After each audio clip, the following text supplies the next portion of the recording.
Perfect. 3, 2, and action. What's up guys, my name is Ciang Ajeic and I'm a comedian, producer, lovely brother, I'm not a father yet, not that well. One day a great father, forklift driver, one of the best in the country actually, best pickpacker, that's it, yeah. I love that. Let's talk a little bit about comedy. How did you get involved with comedy?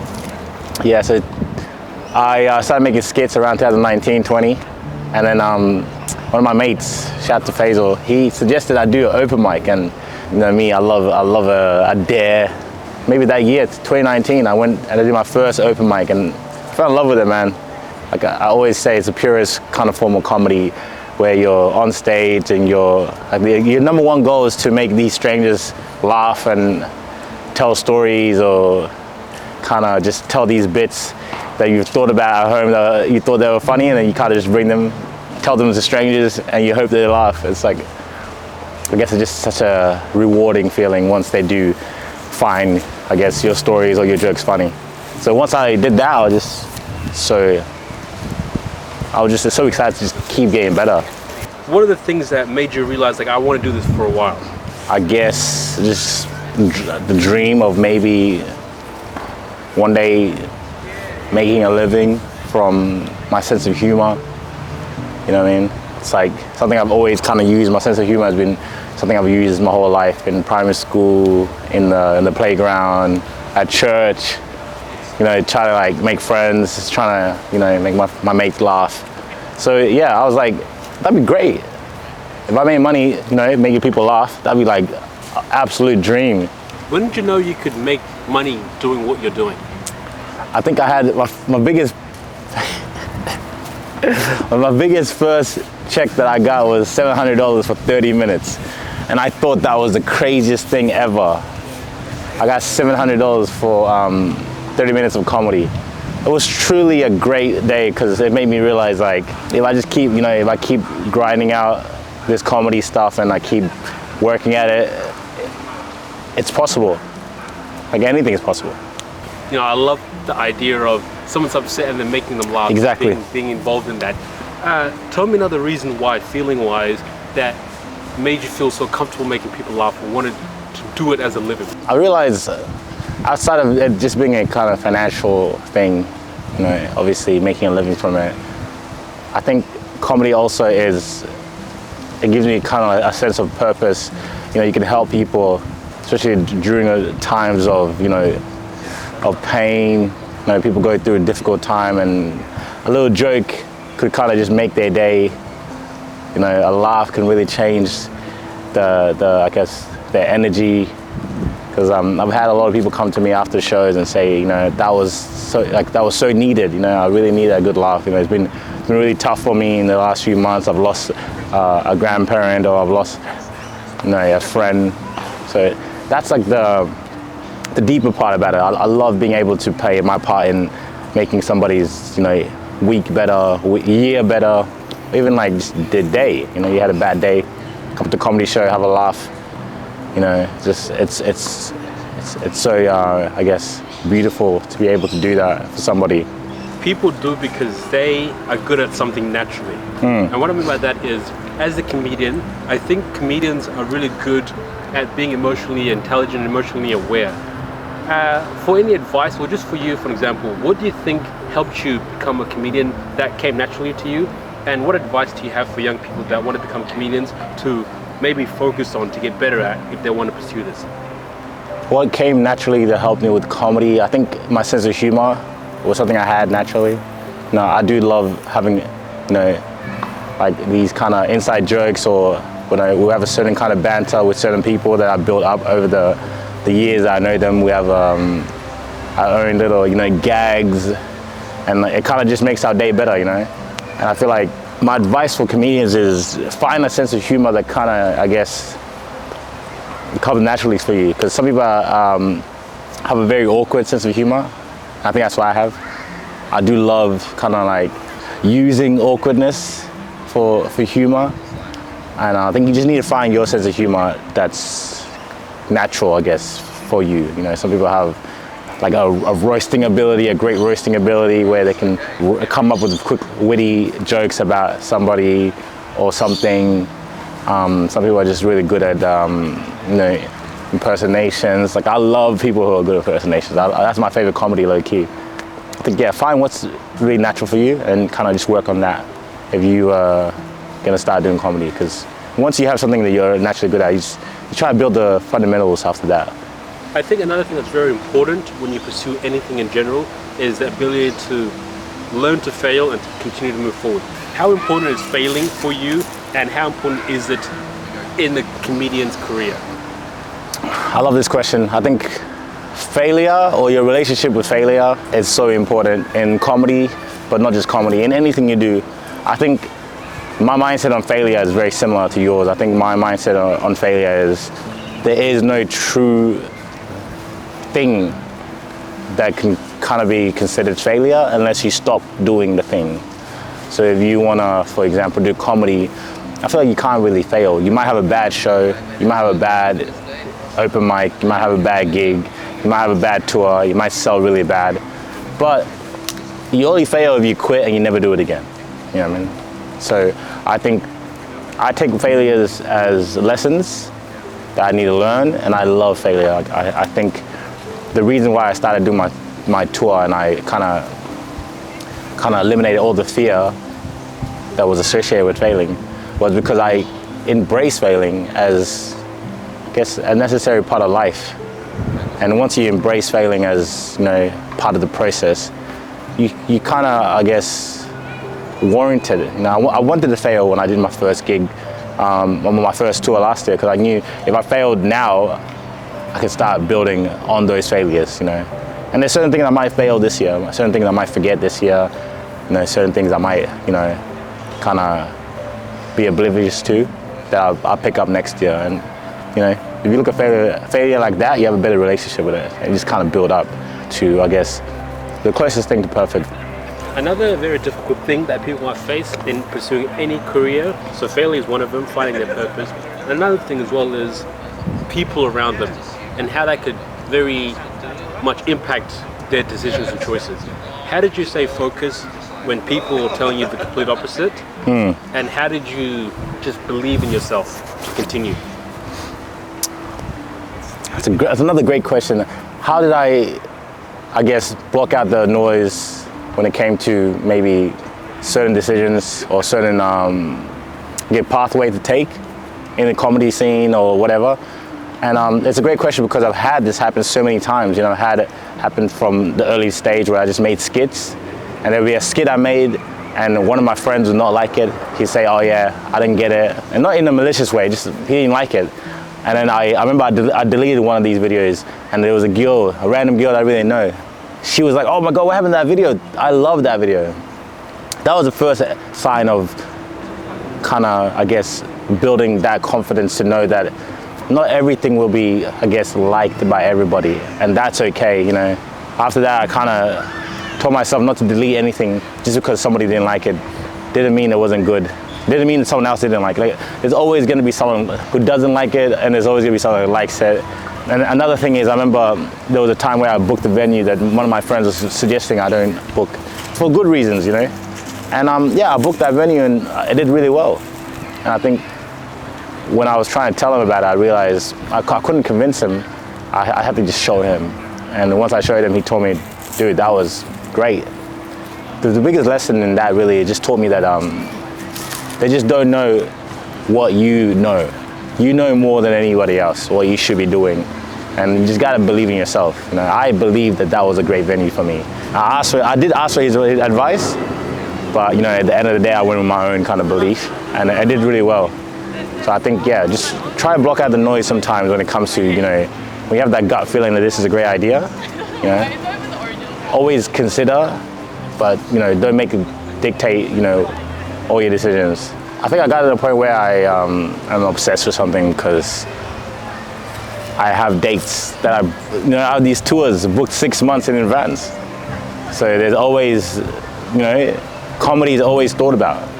You know, especially the closer I get to my comedy shows, all I think about is comedy. I'm at work, I'm thinking about comedy. You know what I mean? I'm in my kitchen, I'm playing, you know, Cat Williams, making egg in the morning. Yeah, so comedy is usually something that comes up in my mind every day when it comes to, you know, booking it, to setting up the shows 6 months in advance, to who's going to open for me, how the ticket sales going. Just, I guess just everything, not even just the comedy itself, just the comedy business. So it's definitely something I'm obsessed with and I think about every day. I love that. I'm obsessed as well. I think it's very important to realize that it's fine to be obsessed and you're not crazy if you're obsessed with everything, whatever you're doing. My next question is, now you've gone through the hard part, the challenges, the most challenging part of anyone's career for whatever career path they choose. Talk to me about the first time you stepped on the stage to your first big tour. Talk to me about things you learned on that stage, the advice you would give for young people, and just what that journey was like. I mean, if I had to talk about the first comedy show to my, I guess, last comedy show, my biggest comedy show, which was last year in Melbourne, it's kind of like a dream, bro, because I remember I was dreaming about the possibilities that could, the endless possibilities, by the way. So always remember, there's so much possibilities for you, even when you first start. You know, one thing I have is I have big dreams and I'm very ambitious. I remember the first time I did comedy, I thought, wow, one day I could do my own show and I could charge money. So those things kind of just lingered in my mind for several years, and I guess last year doing it was just amazing. You know, seeing it come true right before my eyes, seeing everybody in the audience, seeing you know, them not just come to the show, but them being excited for the show, them enjoying the show, the money I made. It's like everything about it was just amazing. And I think one thing I have to add is there's more challenges. There's so much more challenges, and I think that's something people always gotta remember. Always challenge yourself. You know, like if I had to be honest, like I do so well comedy-wise in Melbourne, but my challenge now is Adelaide and Canberra and these other places that I'm not obviously from, you know what I mean? You know, Perth, like building an audience there is like my next challenge per se. And learning about those states and being able to build comedy shows that feels personal to them and talk about their struggles or whatever happens in their city. I think that's a new challenge. And yeah, I think always just slightly challenge yourself. Going in blindly, I remember from the first day, I went on Google, I was typing in random venues in Perth, venues in here, because I had Queensland, the venue was given to me by somebody just kind of helped me with that. Sydney was given to me as well, but the West Coast and Adelaide was not given to me, so I had to do like a month of research just to try and find a venue, and I called them and they'd be like, oh, no, we don't do that. We do jazz only, you know, something like that. So it was quite challenging, but it was a challenge that I was really like willing to, I guess, take on. And I really liked the fact that I was, I guess, in control of my own destiny. This tour was, I guess, it giving me the freedom to go and build my own, I guess, career instead of waiting for somebody else. You know what I mean? So the struggles to me didn't look like struggles, if you know what I mean? They were just, I guess, obstacles. You know, that just needed to be, I guess, overcome. You know, where would I perform? That was a question, big question for a while. I found that venue. Next one was, how do I promote myself? That was taken care of by kind of like working with my audience, you know, making content that they enjoy. So I think the biggest challenge was I had to do it all by myself. That was the biggest challenge, and I had to do this tour somewhat all by myself. But like I said, I learned that there's certain things I can't do. And that's why I reached out to my audience this year and I asked for volunteers, and I got a lot of volunteers in Melbourne, and I really appreciate those guys. But I feel like, yeah, when I think about it, the biggest challenge was just that, you know, just doing it by yourself. And I already knew that was gonna be something I had to do. Maybe I have to do for the next 2 years before I get a team, you know, before I can afford a team. And I think that's the biggest challenge that people sometimes don't realize. It's a bit lonely, I guess, when you're trying to chase your dreams. You gotta go do it by yourself. Figure out what help you even need. You know, like there's certain things I still can do by myself, you know. I can book the venues myself. They know me very well. But there's certain things like, you know, behind the scenes, filming it, I can't really do it myself, you know. So this year I want to get those things kind of covered by somebody else. But yeah, I think the biggest challenge is just, I guess, just bringing everything together on your own. And like, I guess, sometimes when you do that, you forget certain things. For a lot of comedians, they probably would see a lot of other comedians and think, before I go on a tour, I need to have at least 100,000 followers. Yeah. Or I need to be on TV. Or I need to be X, Y, and Z. You didn't have that. When did you have that realization that you didn't have to be labeled as something before you went on tour? And how important is that realization? That's a good question. So when I realized that I didn't need, you know, a number of followers or certain approval, I guess. It's like, I think people seek that approval where they kind of feel like, okay, yep, now I have 100,000 followers, I can go on tour, you know. I think I realized that when I went on tour with my mate, Dan Rosario. I realized that there's no real person who's gonna come and tell you, or kind of come and bring you to the top, or come and say, oh yeah, yep, you're ready now. Now you can do a tour. There's no real person who's gonna tell you that but yourself, you know. I feel like if you feel like you're ready, you're ready. You know, if you feel like you have enough followers, and you feel like you have enough motion, and you feel like you've been doing it for long enough, I think you're ready, you know. If you feel like you're ready, you're ready. And once I realized I was ready, I knew that I was ready in terms of I'm not, I guess, at the stage to sell out big shows, but I'm at the stage where I can do small intimate shows and build that up into, you know, big shows. And I think in my mind that journey was better because it builds a solid fan base that's quite, I guess, loyal, but also very active, you know, an active fan base. Because, like, you know, you can kind of just blow up and then you have these people who you never met before, or you can have an audience that you see every year because you've been doing comedy tours for 10 years. And they could be like, yeah, I went to his show, first show I went to was 4 years ago, and, you know, he's growing so much. So they become very loyal, but it becomes real, I guess, familiar, and it becomes personal, you know. There's people I know now just because they come to my show every time I'm in the city. So it's just great, you know, to, I guess, you also build a great connection with your audience.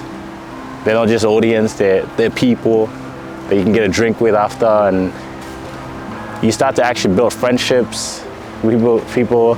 And that's the thing I love the most. Like, I have the privilege to go to their city and embrace their city and hang out with them and do what they do once a year, and also having my show, you know. So I'm definitely building a family and a community over there when I do these tours. So I think that's the best part about it, you know. And it becomes really, I guess, a two-way street where I kind of motivate them and they kind of motivate me, seeing what they're doing in their city and seeing what I'm doing and how we can help each other as well. So it seems like, you know, you take a lot of care with your craft, and it looks like you analyze exactly how you could be better and how you could be bigger.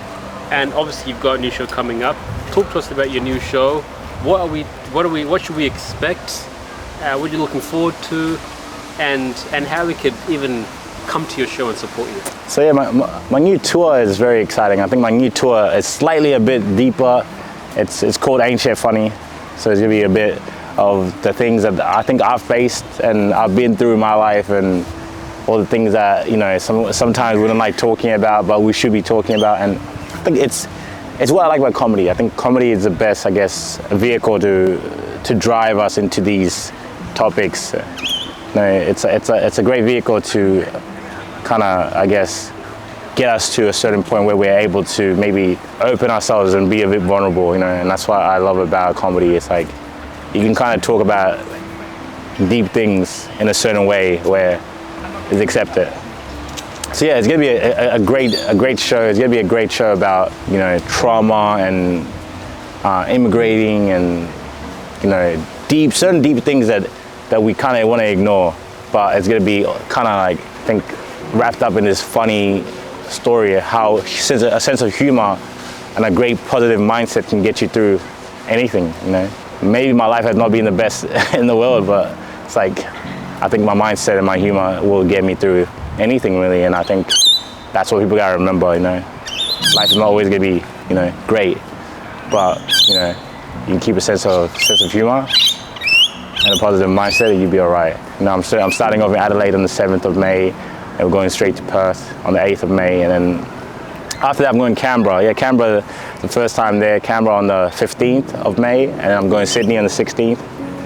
I go to Brisbane on the 22nd and 23rd of May, and then I come back home on the 28th, the 29th, and the 30th of May. So I'm really excited. I think it's really the beginning, and like, I think I just love being able to do it, like just a chance to do it, just people buying tickets.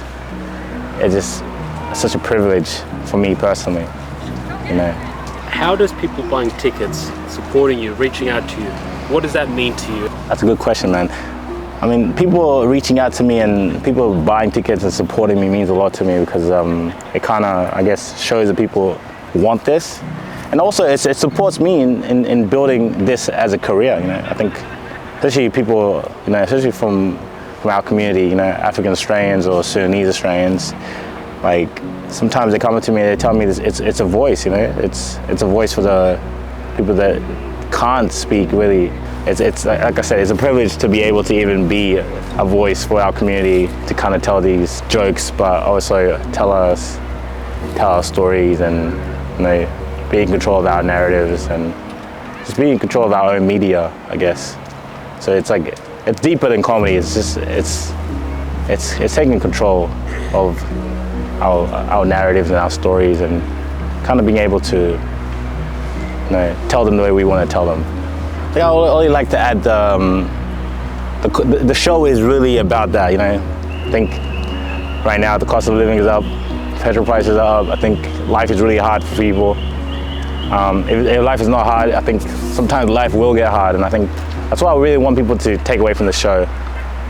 That life gets hard sometimes, and you just gotta keep that sense of humor, you know, and just have a laugh, and you can get through it.